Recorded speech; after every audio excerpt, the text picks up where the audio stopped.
đời tôi định nào ngã đi gì cả mà là cái khổ hàng xa sợi lên đời tôi puso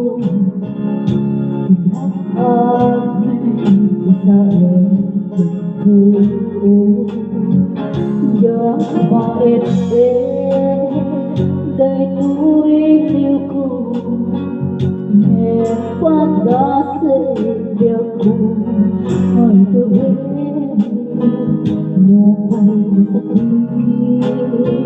ang uwate Pagkasinang dua puso na pagkasin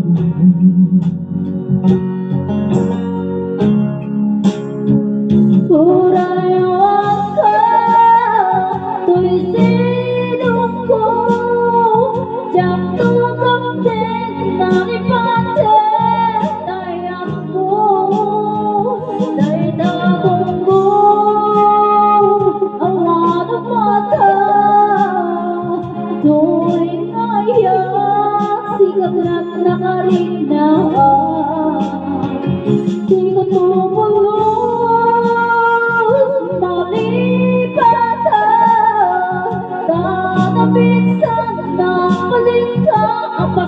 Bibiang ko ang yaman na Tatinting ka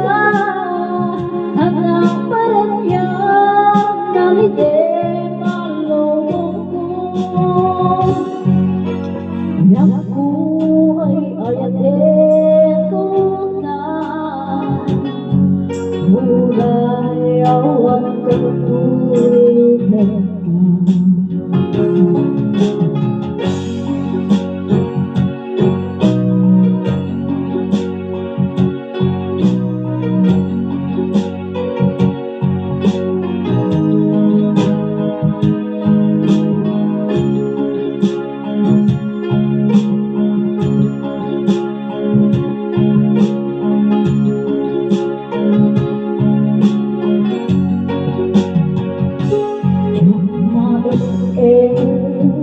Tôi liêu cô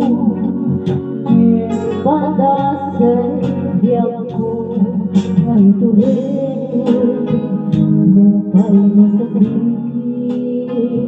na awate Panang sinadwa puso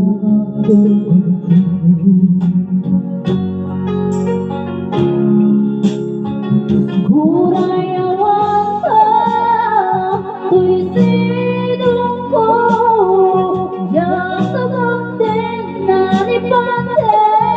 Hãy subscribe